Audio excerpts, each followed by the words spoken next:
ആ സൂറത്തുൽ ഫാത്തിഹയിലെ വളരെ പ്രധാനപ്പെട്ട ഒരു വചനമാണ് അൽഹംദുലില്ലാഹി റബ്ബിൽ ആലമീൻ.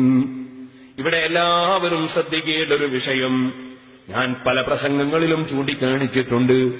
റബ്ബിൽ ആലമീൻ, റബ്ബിൽ എന്ന ലാമിന് സുക്കൂൻ ചെയ്ത ശേഷം ആലമീൻ എന്ന ഐന്, ആലമീൻ എന്ന ഐന് പ്രത്യേകം ശ്രദ്ധിച്ചു ഓതണം.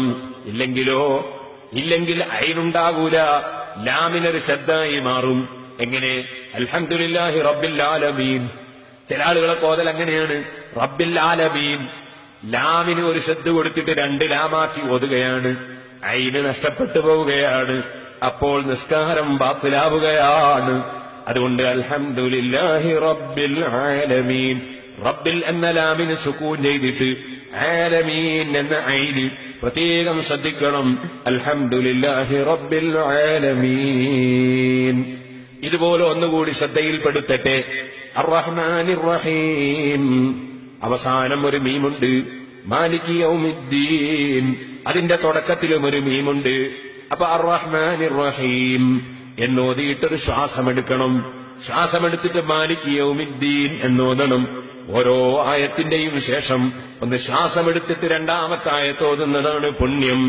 അഥവാ അങ്ങനെ ചെയ്യുന്നില്ലെങ്കിൽ അർറഹ്മാനിർ റഹീമി മാലികി യൗമിദ്ദീൻ, അർറഹ്മാനിർ റഹീമി എന്ന് മീമിന് കസ്റ് ചെയ്തിട്ട് മാലികി യൗമിദ്ദീൻ എന്ന് എടുത്തു ഓതണം. ഇല്ലെങ്കിൽ ചിലപ്പോ ഒരു മീമ് നഷ്ടപ്പെട്ടു പോകും.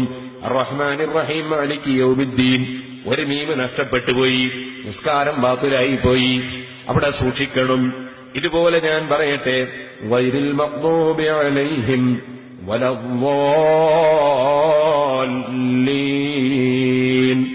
ഗൈറിൽ മഗ്ദൂബി അലൈഹിം വലദ്ദാല്ലീൻ, ഗൈറിൽ മഗ്ദൂബി അലൈഹിം എന്ന് ചുണ്ട് പൂട്ടണം. മീമ് പറയുമ്പോൾ ചുണ്ട് പൂട്ടണം. എന്നിട്ട് വലദ്ദാല്ലീൻ ചുണ്ട് തുറന്നുകൊണ്ട് വാവ് വേറെ വഴിയണം. ഗൈറിൽ മഗ്ദൂബി അലൈഹിം വാ എന്ന് പറയരുത്. ഗൈറിൽ മഗ്ദൂബി അലൈഹിം വലദ്ദാല്ലീൻ. ഇത്രയും ഫാത്തിഹയിൽ പ്രത്യേകം ശ്രദ്ധിക്കണം സുഹൃത്തുക്കളെ.